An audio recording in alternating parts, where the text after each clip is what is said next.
सभी मित्रों को जय श्री राम एवं शुभ प्रभात। दोस्तों,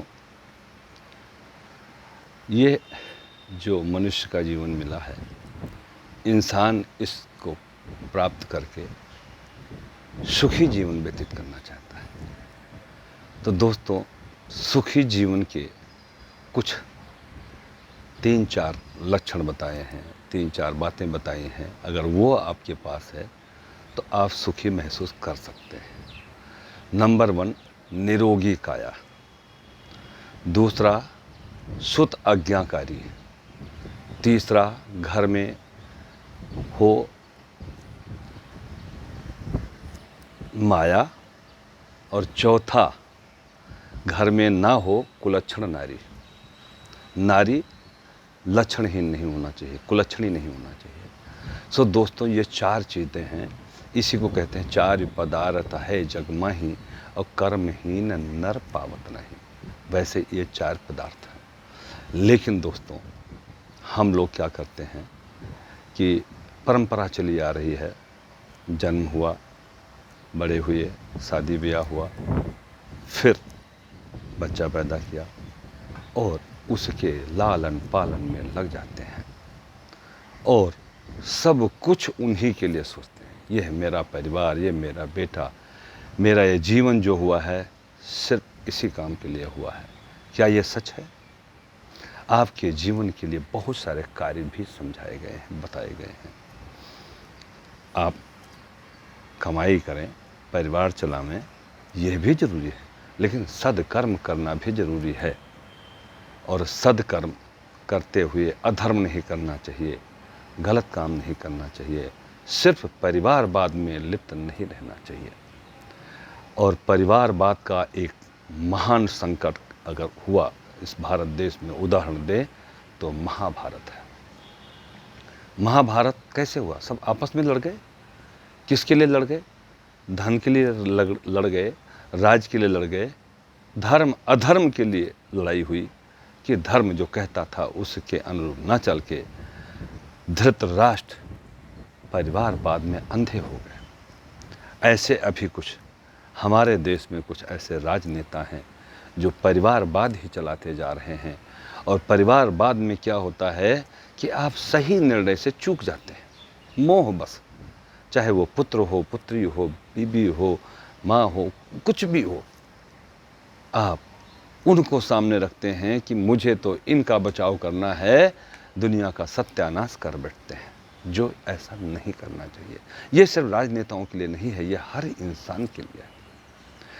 हमें अगर सुत आज्ञाकारी ना हो तो आप अपना विचार बदल दें, उसको उतना ही पालन पोषण करें जिससे, और उसको स्वतंत्र छोड़ दें। जाइए भैया, अब आप अपना जीवन जीजिए और आप उस सारे कर्मों में लग जाएं। देखिए, पाप और पुण्य किसे कहा गया है ये आप अच्छी तरह से जानते हैं। परहित सरस धर्म नहीं भाई और पर पीड़ा सम नहीं अघमाई। दोस्तों, दूसरों पर हित सरस, दूसरे का हित करने जैसा कोई धर्म नहीं है। और पर पीड़ा सम नहीं अघमाई, दूसरों को पीड़ा पहुंचाने जैसा कोई पाप नहीं है। यही चीज़ 18 पुराण में पहले भी बता चुका हूँ। 18 पुराणों में हमारे व्यास जी ने बताया है कि 18 पुराणेषु व्यासस्य वचनम दयम परोपकाराय पुण्याय पापाय परपीडम। 18 पुराणों का निचोड़ सिर्फ 2 ही लाइन में, 2 ही बातों में बताया है कि पाप और पुण्य क्या होता है। परोपकाराय पुण्याय, परोपकार करना ही पुण्य है और दूसरों को पीड़ा पहुंचाना पाप है। तो दोस्तों, परिवारवाद में लिप्त रह गए तो आपके जीवन में बहुत सारी ऐसी चीज़ें जो होनी चाहिए वो छूट जाएंगी। अगर आपका बेटा राज्य चलाने योग्य नहीं है तो ज़बरदस्ती उसको राजा बनाने का लालच ना रखें। जो योग्य हो उसको राज्य सौंपें या उसी को राजा समाज को बनाना चाहिए। आज प्रत्यक्ष उदाहरण है, मोदी जी परिवारवाद में नहीं हैं तो सही निर्णय ले पा रहे हैं। आज योगी जी परिवारवाद में नहीं हैं तो सही निर्णय ले पा रहे हैं।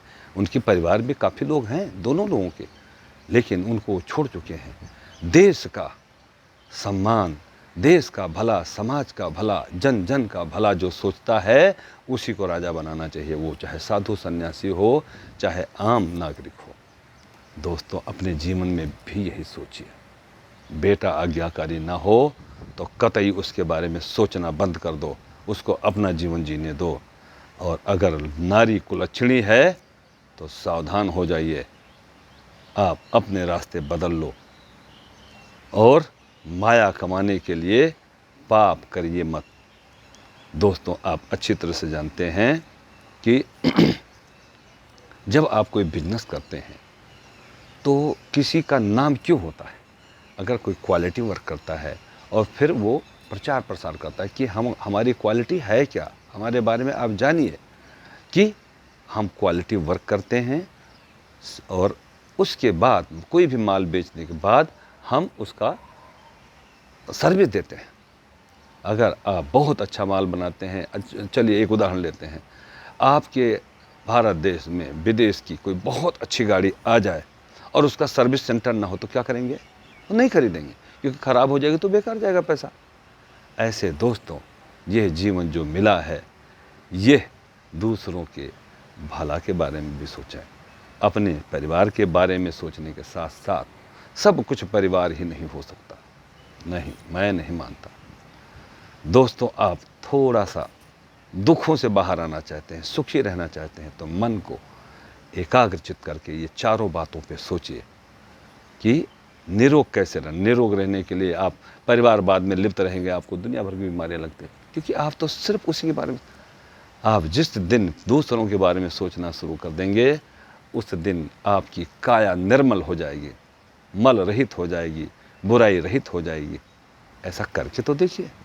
लेकिन आप क्या है, आज मतलब सर्विस भी अगर छूट गई है, क्या कहते हैं जो मिलता है बाद में पेंशन के रूप में मिलता है, वो पेंशन भी परिवार के लिए खर्च करना है। अरे क्यों भाई? लास्ट में तो राजा महाराजा भी राजकाज परिवार को या सुयोगी इंसान को सौंप के और वो चले जाते थे, वन जंगल में चले तपस्या करने चले जाते थे। अंतिम क्षणों में वो अपनी जीवन भर की सारी चीज़ें देखते हुए और अपना भूल सुधारने के लिए चले जाते हैं। लेकिन यहाँ तो लगे रहो भैया, लगे रहो, लड़कवा के लिए ये कर रखा है, लड़कवा के लिए ये कर रखा है, बिटिया के लिए ये कर रखा है, हमें ये और फैक्ट्री बनाना और मकान बनाना, बनाइए, मैं इसके लिए मना नहीं करता हूँ। लेकिन दोस्तों, परहित सरस धर्म है, आप करके तो देखिए। अगर आज आपने जीवन में सोच के आज दिन में किसी आदमी का कुछ भला करके आऊँ, कुछ अच्छा काम करके आऊँगा, आप देखिएगा शाम को जब आप सोएंगे तो आपको सुखद एहसास होगा। ऐसे इन चारों चीज़ों पे देखिएगा, माया जो कमाए वो अच्छे रास्ते से, पुत्र आज्ञाकारी हो तो उसको सब कुछ सौंपें, सब कुछ उसके अनुसार मतलब चलें। आज्ञाकारी नहीं हो तो विमुख हो जाइए, उससे दूर हो जाइए। नारी कुलच्छणी हो, सावधान हो जाइए। तो बहुत सारी ऐसी चीज़ें हैं, बट हम करते नहीं, हम तो आँख मूंद लेते हैं, चलो भैया जोन चला था, लेकिन परिवार अपनाए नहीं। दोस्तों, महाभारत का उदाहरण ले लीजिए, वो भी परिवार था, चाचा ताऊ के लड़के थे, लेकिन मारना पड़ा। क्यों? वो अधर्म कर रहे थे, धर्म के साथ युद्ध करना पड़ा। क्योंकि समाज को आप धर्म अधर्म की बातें अगर नहीं समझा सकते, धर्म अधर्म के अनुसार नहीं चल सकते, तो फिर यह जीवन नर्क से ज़्यादा कुछ नहीं है। इसी जीवन में नर्क भोग लेंगे। आप मर रहे हैं। बहुत सारे लोगों से अभी पूछा जाए कि लास्ट टाइम पे जब मरने वाला समय हो, उनसे पूछा जाए कि अब तो आपका 1 घंटा रह गया मरने में, भैया आप क्या करना चाहेंगे? तो कहेंगे अरे जरा हमारे बेटे को बुलाओ, उसके नाम ये प्रॉपर्टी कर दें, उसको यहाँ का लाकर का नंबर बता दें, चाबी दे दें, ये दे दें। मतलब वो अंतिम क्षणों में मरते मरते भी ये परिवार मकोइया के कांटा, अरे बाज बाज रह जाना है, जोगी राम चलो देसवा बिराना है। ध्यान से सुन लो दोस्तों, सिर्फ परिवार में फंस के ये कांटे के रूप में हैं। मैं ये नहीं कहता हूँ परिवार को प्यार नहीं करना चाहिए, लेकिन अति प्यार नहीं करना चाहिए। अत से भला न बरसना, अत से भली न धूप, अत से भला न गर्जना, इसका थोड़ा सा भी भूल रहा हूँ कि अत से भला न बरसना, अत से भली न धूप, अत से भला न बोलना, अत से भली न चूप। अति कोई भी चीज़ अच्छा नहीं होता है, तो बहुत ज़्यादा प्यार भी अच्छा नहीं होता है। अति ज़्यादा वो नुकसान देता है। मीठा ज़्यादा खाएंगे तो शुगर हो ही जाएगा, शरीर बेकार हो जाएगा। तो दोस्तों, मैं ज़्यादा नहीं बताना चाहता हूँ, आप लोग इशारों में समझ जाएं। एक जो चौपाई कही है, परहित सर से धर्म नहीं भाई, और पर पीड़ा सम नहीं अघमाई, इसी को ध्यान में रख लें। ये 2 सूत्र और 4 चीज़ें जो बताई हैं सुख की, उस पर ध्यान कर लें, आपका जीवन सुख में बीतेगा। सो दोस्तों, फिर कल मिलेंगे नए टॉपिक के साथ। जय श्री सीताराम।